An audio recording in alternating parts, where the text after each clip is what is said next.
Good afternoon, ladies and gentlemen. Welcome to another Made in England with me, Richard Vobes. Thank you so much for tuning in. It's so nice to see you on this cobbled together homemade television style programme.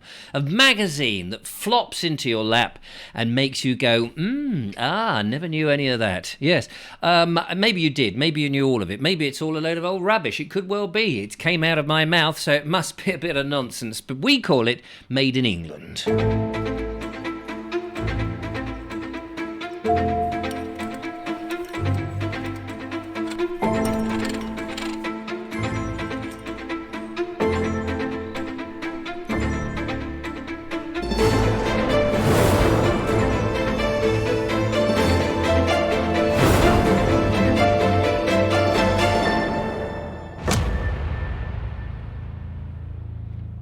And as I record this, ladies and gentlemen, it's the 15th of November 2022. We're heading towards Christmas.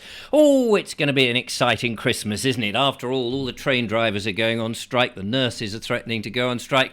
I believe the teachers are even thinking about it, and next is the firefighters. I'm surprised the police have yet to go on strike, although judging from the accounts that you hear in the media, most of the police don't even do their job anyway. Not that I've got anything against the police. If I was being burgled at this moment, who else are you going to call? You hope that somebody would say, oh yes, don't worry about that, Mr. Vobes, I'm coming straight over to make sure you're all right. But if all these people are going to be on strike, my question to you, gentle listener, watching here with your Persian slippers and your smoking jacket, your pipe here and your hat on your head, is where will you go? Where will you go? How will you avoid all of this? You can't go anywhere on the train, so you'll have to go on the car. But of course, if you go in a car, you've got to have those wonderful, lovely, illuminated carbon footprints. What do they actually look like? I'd like to see what a carbon footprint looks like. How many toes does the footprint have? Is it as big and as easy to decipher as the Sasquatch or Bigfoot or those sort of people that you hear about? Or is it, do you swim underwater like the Loch Ness Monster and just become a number of hoops in water? You know how the classic photographs of the Loch Ness Monster was hoops in water. I'd love to see that. Talking of water, ladies and gentlemen, and I'm glad you brought me onto that so swiftly, so easily. Oh, this show is knitted together so seamlessly, almost as if it was pre-planned, which mostly it isn't. But some bits are, fortunately. Yes, on this day, on the 15th of November, 2000 and something or other, in 1577, we need to go back as far as that, English explorer, what was his name? And navigator Francis Drake began his voyage to sail around the world. How many people have actually sailed around the world? My mum, when I was a young kiddywinkle, she when she sold the house, my parents split up. My dad went off and he couldn't do anything with the money until my mum decided to sell the house, which was, fair, and that's how the law works in this country. And eventually we were 18, the youngest child left. My mum decided to sell the house and she said, I'm going to go and sail around the world. And I don't know that she sailed completely around the world. I mean, she didn't sail in a dinghy. I don't want you to think of my alcoholic mother, dear old Jean, sitting there with a sailing boat and a big, flappy, what do you call it, sail. That would be the thing, because you sail round, all on her lonesome with a bottle of Captain Morgan for company. No, I don't want you to think that. But she did go on some of these cruise trips, these sort of thing, and got off and went off and had a look. But she did go and spend that money, the house money. She said, well, I don't care. I'm gonna spend it. Not going to leave anything to you, kiddywinks. No, you go off. And of course, half of it she can't remember now because, bless her, I mean, she's dead, so she can't remember from the grave, obviously. I don't sort of get knocks on the door in the middle of the night going, Richard. Now, I used to have a little gizmo here. I forget how this works now. Here we go. Richard. Actually, that's not actually the right one, is it? I don't know how it works. Richard, I remember the Sphinx. She may have said that, actually, because she did go to Egypt. I must remember how to fix that, because there's an effect up. Oh, here it is. It's a delay. I think it's one of these. Like, Richard, I remember the Sphinx. Something like that. Oh, do you, Mum? Yeah, she went to Egypt and she was a bit disappointed because she got to Giza and she said, I was expecting to go to the pyramids, the Great Pyramids. And she said, I just got to the end of the high street and there they were. She thought that she'd have to get onto a camel, a bit like Lawrence of Arabia, and go for 3 or 4 days into the desert with those carafes that they have, those sort of, I don't know what it is, a pig's bladder, is it a camel's bladder or something, filled up. In her case, it would have been with some sort of vodka or wine or gin or anything alcoholic, to be honest with you. That was her sort of thing. But she can't really remember much about it. But she went and she said, I had a lovely time. But one thing my mum was very good at was talking to people. It doesn't matter who they were. She would sit there. I think the alcohol took away all her... what do you call it when you can't talk to people and you feel a bit nervous? Gave her the confidence, the Dutch courage, I think they call it, don't they? And she would just go up and talk to anybody. I mean, the people may not have wanted to talk to her or have her indeed talk to them. They may not wanted to do that, but she did subject them to it. I know that it was very embarrassing when you're a small child and your mother is going up to talking to all sorts of people and you're going, oh, please, Mum, please. And then she would say, oh, this is my son, but he won't amount to very much. He's a bad... And she would, slag you off. Bless her. I love her dearly, and I know it was the alcohol, and I don't mean to sort of be nasty about my mum, but she's my mum, so I can say what I like. You say what you like about your mum, I'm not going to say a thing. Anyway, she did go around the world, a bit like English explorer and navigator Sir Francis Drake. Do you want to see a picture of where Sir Francis Drake went? Bing! There we go, look. An English explorer, sea captain, privateer, slave trader, oh, you're not allowed to say that these days, naval officer and politician, Drake is best known for his circumnavigation of the world in a single expedition from 1577 to 1580. Look at that. How about that? That's amazing, isn't it? He did that single-handedly in a little rubber dinghy. No, not in it. He went on a ship with a number of crew and he did a lot of other terrible things. I suppose you want to see a picture of him. There he is. Look, that's Sir Francis Drake. How he ever got on board a boat with that funny little thing round. But that is actually a life raft. That if he ever fell overboard, man overboard! Man overboard! They carried their own little life raft around their neck, which is very handy. It's the sort of thing that you might want to do if next time you get into one of those orange rubber dinghies and come across from Dieppe or somewhere, into this country. Just to get to see your GP. It's always a handy thing to do, isn't it? So where would you go? They're all on strike, these people, the train drivers, the nurses and the firefighters. Where would you actually go to? Don't know. Would you get on a rubber dinghy and go back to France? That seems to be the only way to travel.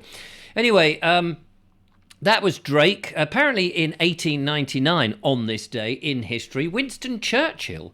Never before in the history of mankind has so much been owed to Mr. Vobes by so many. More people should watch his programme. It is a joy to behold. Winston Churchill was carried out by the Boers. Sorry, not carried out. He could have been carried away. He was captured.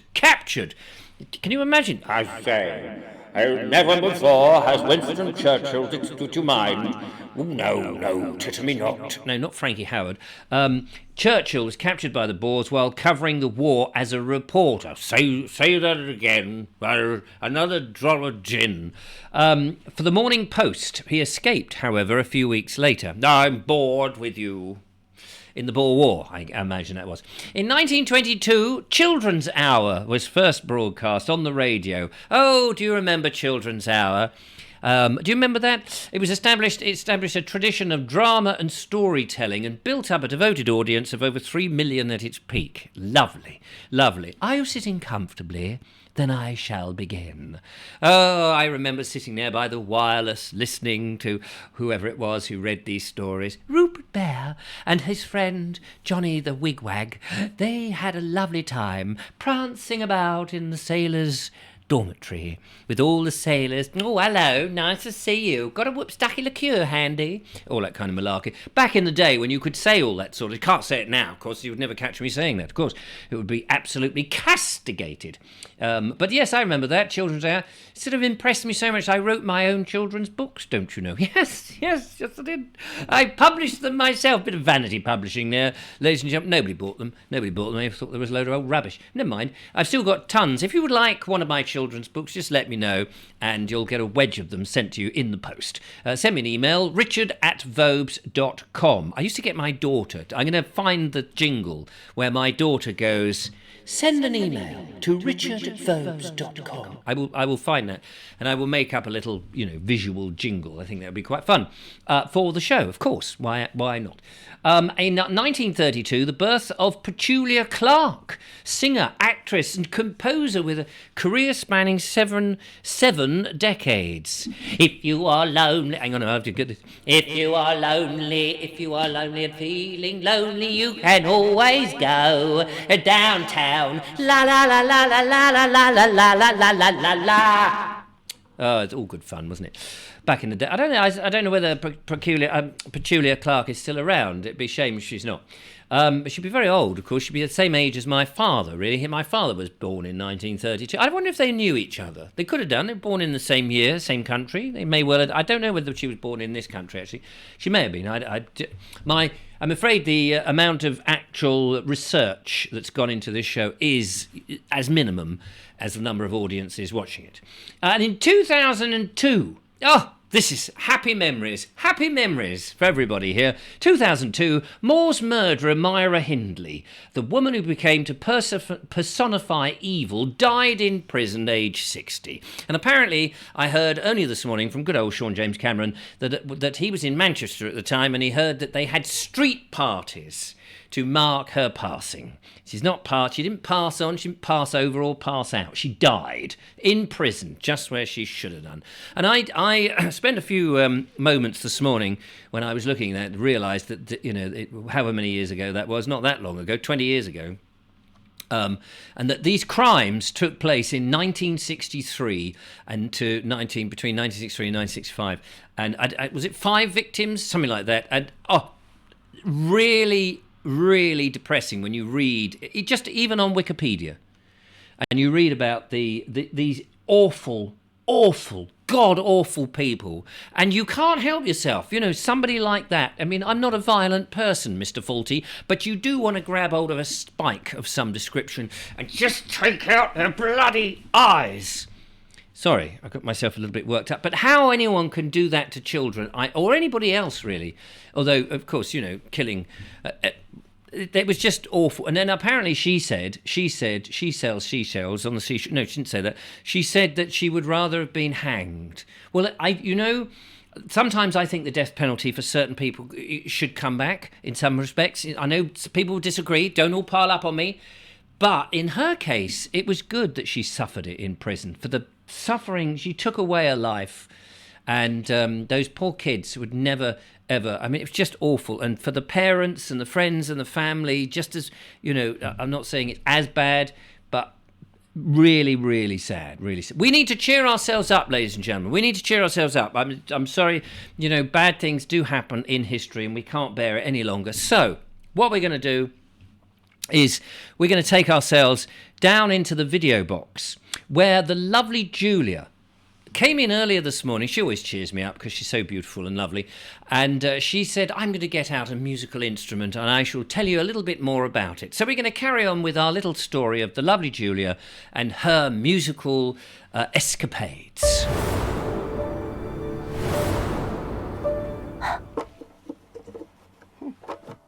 a bit better.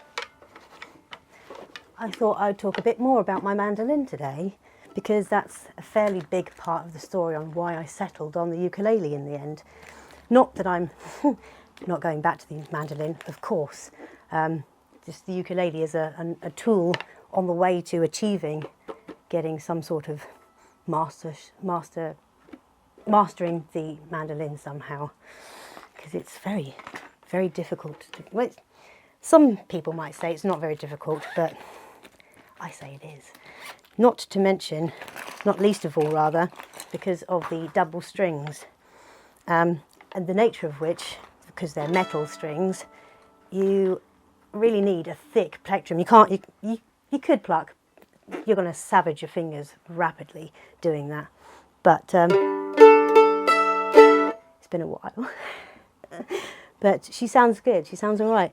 Not perfectly tuned. I didn't tune her today, I tuned her a few days ago.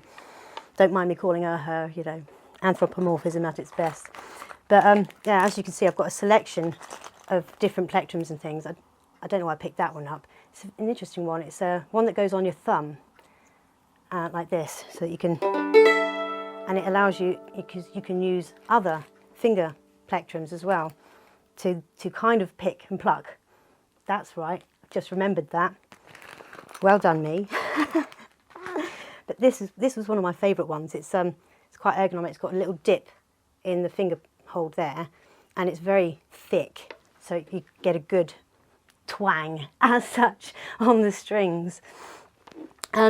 So I absolutely love the mandolin, but as you can see, it's already a bit more of a stretch with than on the ukulele for my fingers. But that's not the point. The hard part is the squeezing the double strings down,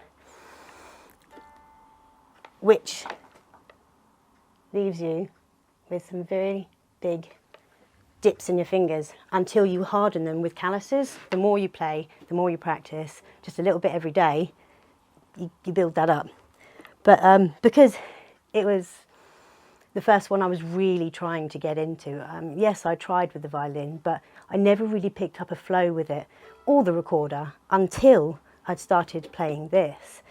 Now, I was struggling with the, I don't know how you call it, well, the solo work, you know, the dee-dee-dee-dee-dee-dee-dee-dee, things like that. So I was trying to go with the chords, which was working quite well. And of course, my favourite to play was, and still is, Dreams by Fleetwood Mac. Absolutely adore it. And I finally am starting to get to grips with because there's actually only 4 chords in it. F, G, F major 7, I can't remember what it's called, but this one here, and then A6, which is almost the G. Something so simple, you'd think it would be quite easy to get to grips with, but no, the extra stretch of the last of the third and fourth finger there just has taken me about 2 or 3 years of learning all the other songs, and learning all of the other chords from A to G to get to that. But so the ease from going from this one for the double strings and the having to make sure you strum it hard enough, it's just so much more difficult. And I love the mandolin though, because it does remind you of the, you know, the sound isn't a violin, but is in a way. If you know and love violin sounds, then you know this is quite cool. The mandolin actually derived from the mandora, I think it was called, a 16th century instrument. But the modern one, the modern shape, because it used to have a bow back, very lovely. Not this one, but the evolution through that came through that. But this kind of style, I think, came from Italy, Germany, when it was resurrected. And it really went big in America. They do these gorgeous big scrolls and stuff, and have intricate bodies. It's so beautiful. I would love to have an American proper bluegrass mandolin. Gorgeous thing. That's not to say that I don't adore this little beast. But yeah, let's see if I can. So it's good to have lots of different tools. The mandolin chords book, absolute must, absolute must. I could not have. Well, you know, I'm grateful to have it now, because I can go, now what was that one again? So the F, let's see if I can do the F. Finger 1 goes there, finger 2 goes upper fret on that string, those strings, and 3 goes along another fret to there. There you go, that's quite the stretch. So as a first stringed, you know, plucky or strummy instrument, sounds rubbish. Let's try that again. You've got to touch no other strings, but squeeze down the ones you want on the fret bar tightly. then, what was the G? Because the G, if I can remember that one, and I can strum a couple of different chords. Oh, G. Oh, that's easy, she says. 1 on there and 2 down there.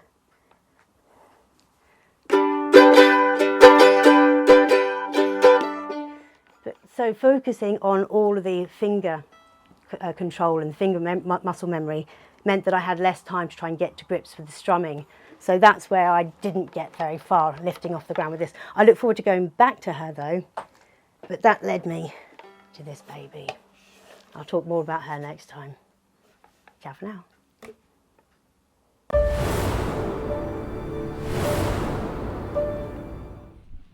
And that was the lovely Julia, and she was looking stunning there with her mandolin. We'll be doing more of those, and you can check out Julia's YouTube channel. I'll put a link into it in the description if I remember. If I don't remember, remind me, or Julia can remind me, because I'll say all this. I'll put a link in the description, and then I promptly forget. But don't worry, it's all part of the national plan. Did you know there was a national plan? Apparently Stanley Johnson knew there was a national plan, but if you want to get onto an aeroplane, you may be told you can't to, but don't worry, that's all fine. Meanwhile, let's have a look, and why don't you, at our emails. Let's go and find the emails button. Here it is. Had some emails in today. We got one special one for you today. I picked out at random out of the 422,978, which comes into my inbox. And this one is bing. Oh, he presses a button and nothing happens. It's Eileen. Hello, Eileen. She says, Dear Richard and Julia. Hello, Eileen. It's lovely to hear from you. She says, when I was at school in the 50s and early 60s, children born after the war, baby boomers, were in classes of 46. I was a W. So I don't know what a W means, but I was a W. Oh, nice. So I was number 46, sat at the proper desks in rows and taught the basics: maths, history, English, geography, music, and sport. We were streamed, A, B, C, and Richard, all of us, except 15, passed the 11 plus. Marv. She says, not enough places in school, so we took an extra exam to whittle down the numbers, and still, to many, just one girls' grammar school, but a tech and a grammar for the boys. Teachers on the whole in primary were very strict. Senior school I loved, and I would have gone on and on. Did I pass the 11 plus? Yes, I did, she says. Did I go? No, I didn't. My father thought education was wasted on girls. Another relic of the past. What, your father? Or the thought of education wasted on girls? Anyway, it took me ages to forgive him for that remark. What you say, Julia? Education doesn't have to stop once you leave school, though it does. Though does it? I suppose the quest for knowledge and the reading stuff that informs is home teaching yourself. Best wishes to both of you from Eileen. Yes. Marvellous. Thank you very much, Eileen. Absolutely right. It doesn't stop. In fact, when you leave school is when you start learning. It's that whole thing about, you know, when you do the driving test, that sort of thing. You learn to pass the driving test and then you learn to drive. And I think it's the same in a way that the schools are geared up, isn't it? That you'll learn, go to school to pass exams. So the idea of exams is so that you can then potentially either go on further education, a university, or that you can get a job. And I guess, you know, the exams are so you can get a job at the end of the day in whatever. There's my, I've done it again, haven't I? I've done it again. There we are. Hello, that's my webcam looking at me, glaring down at me. I didn't mean to do that. Sorry about that. Now I've lost my whole flow, but it doesn't really matter. It wasn't really going anywhere anyway. Right, how are we doing on the old time front? We're 23 minutes in. Now, I've got these. I've got these wonderful tins that I'm desperate to show you. Whether we get to them in today's show or not, I don't know, because I also want to show you something else. And that is these war pictures. Now, I've got to get these. Now, do you remember I was saying to you some time ago, a few shows ago, how excited I was at looking at some of the pictures from the war? And remember, we were saying about in 1939, as war was declared, that first year, the phony war. Here's a picture of two young ladies taking it easy. I think that's in Hyde Park, I'm not quite sure, with their gas masks. And it was that period of time when the war, the Second World War, we're talking about 1939, of course, in which not very much happened. happen. And so people were sort of going, do you think they'll come? Will they ever come? Will it ever happen? And the fascinating thing about all of this, well, I don't know how fascinating it really is. I'm reading a book, which is a fascinating book. I've used that word twice now. It's all right, you can use it. Repetition is one of my best pals. Repetition, my best pal. And it was talking about how the expectations that the Germans would come parachuting in, they were just across, I mean, it's ridiculous, isn't it? There we have these foreigners on the shores of the seas now in France, and they come over in rubber dinghies without so much as a how are your father. They just come in, and then the border force come along and bring them. But back in 1939, on the other side of the channel, without rubber dinghies. If only they had rubber dinghies, they could have got in so much easier, apparently. But they had these great big hefty ships, which wasn't so easy. So they made a mistake. Absolutely mistake. And all these airplanes that we had to go and shoot down. Anyway, it was thought, of course, that they were going to come in almost immediately that war had been declared. Sirens would go off. People thought they were going to come in dressed as vicars and policemen and teachers and things like that, parachuted in as spies. And then as soon as they arrived, they're walking down the road as a policeman or a teacher or as a butcher with a butcher's apron. They would rip that off. Not to be stark naked or anything like that. No, just rip that off, and there would be the German and go. But meanwhile, nothing happened. So people sort of took it very easily, like these two rather delightful young ladies are doing there. And also, another thing that happened was, of course, as soon as war started, there was petrol rationing. People knew that the petrol was going to be used for all the vehicles and various things that they needed it, motorbikes and staff cars, a lot of staff cars. And so petrol was rationed. Not that many people had cars in those days, I suppose, and they certainly couldn't afford it at 1 shilling and sixpence to fill up per gallon. Whew, imagine that. Imagine trying to fill up these days with £1.60 something per litre, or 1.80 something as it is at the moment per diesel. And the cinemas were all shut. These bunch are just opening up their cinema, and it says open today despite Hitler. And there they are scrubbing at the whatever you call that, the marble entrance, which is looking very nice. Apparently, and I was reading this only earlier before I came to do the show. Apparently, the cinemas were going to close. They wanted to close it because they didn't want people to be stuck inside watching it. But the cinema had become... We didn't have television, you see. They would only have the wireless. This is the BBC. Never before. Etc. And people loved that bit of escapism. And a deputation was sent to the government. They said, you can't close our cinemas. And they said, oh. All right, we'll open it. Back in the day when the people could get up, rise up and have a word with the government, and the government thought, do you know what? They are our employers. The people are our employers, not we are the masters, we are the elite, and we'll tell you snivelling little grivelly, mibbly, chibbly little people what to do, which seems to be the case at the moment, in which the government just does whatever it damn well likes, and we just go, yeah, okay, mate, whatever. We don't seem to care. Anyway, there we are. That was my 3 pictures from the war. I'll be looking at some more pictures of the war and telling little snippets, ladies and gentlemen, of that there story. But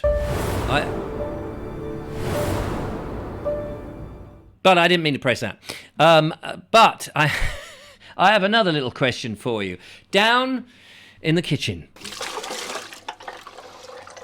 I've got hundreds now, well, not hundreds, that might be a gross exaggeration, but rather a large quantity of these coffee jars. These are the coffee jars that have got this rather lovely lid. They're like kiln jars, except they don't do that crunchy clunk thingammy-jiggamy. And I've got loads of them. I keep buying this particular brand of coffee that I like, and I drink copious amounts of it, which keeps me up at night and wakes me in the morning and all of those very lovely things. And I've just got lots of them, this size and the little mini size. And I adore that pop sound, although it's not going to do it now properly, is it? But anyway, it doesn't really matter. And I use them for all sorts of things. Over on the other side of the room, I've got peas and beans and nuts and all that kind of malarkey in them. However, one of the other things that I do is for years now, I've been putting into them money. Not that I'm sort of saving the money for anything, a rainier day or anything. It is actually a rainy day as we look out there. But I've got tons of these coins, 20p's, 1p's, 2p's, 10p's. That's about it. 50p I used to keep and would nip, cosy, can't speak English. But I've got loads of them. There are probably a few quid in this, and I ought to take them to, there's machines in town. I think the supermarket near me, you can dip them, chuck the machine, if I could speak coherently, it would be quite helpful, wouldn't it? If you can chuck the money into the machine, it will come out and give you a nice crisp banknote. But these days we're all encouraged, greatly against my will, to dispose of cash and use card and crypto payments and Bitcoin. Which bit of the coin do you want to use? Not that bit of the coin, thank you. I want to use the gold doubloons, which I had trouble saying the other day. And so, penny for the guy, mate, penny for the guy. I've got loads of cash in here, and I don't know what to do with it. I could take little Joe, Julia's little boy, down to the pier where they have an amusement thing and say, here we go, here's some spending money. But I don't want to get him involved in gambling, not at his age, although there's a lot of this to gamble away. But I'm curious, I know these jars are recyclable and everyone's into recycling, and quite right too, you know. And when I was a kid, you used to take the beer bottles back to the off licence, which was at the back of the pub. I remember the pub, the Coots, it was the Coots pub in Horsham, just off Merrifield Drive. And it used to be a lovely pub. Maybe you drank there, maybe, or maybe not. Maybe you have your own pub and you have those fond memories of going in and, as a small child, not actually having drunk the beer yourselves, but taking them back for somebody else and being given some pennies for it. How lovely that is. But I don't want to necessarily just recycle these. I think there's got to be another use for them. They're rather lovely. Get rid of the label and all of that. Wash them out and do something. You can't put plants in them, clearly, because there's no holes, and you can't drill a hole in the bottom without shattering the glass, which would be rather stupid and clumsy and oaf-like, of which I am pretty oaf-like most of the time. So I'm wondering, do you have any suggestions what I can do with these before I put them into the recycling bin and say goodbye? I pay jolly good money for the jars of coffee and I drink the coffee, but I'm left with the jars. What to do with them? That is the question. In the old days, the conundrum was what to do with the little plastic pots that 35mm film used to come in. Do you remember those? When you used to pull them out like that and go, oh, have I got all the shots? Oh, blast. I've just exposed it all to the sunshine. My holiday snaps have gone. Can't get that noise. This one's not so good. The other one's perhaps, which one is it? This one? No, not that one. Maybe, oh, I don't know. This one? There we go. Lovely sound.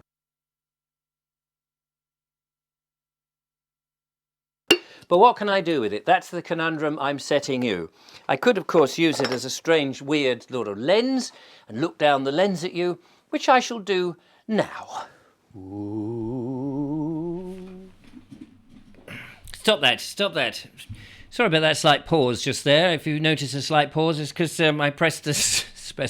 I have here one of them, keyboard, and I was sort of watching it, waiting for the end of that particular thing to play, and accidentally pressed the space bar, which freezes it. Ooh, like that. Not so good, is it?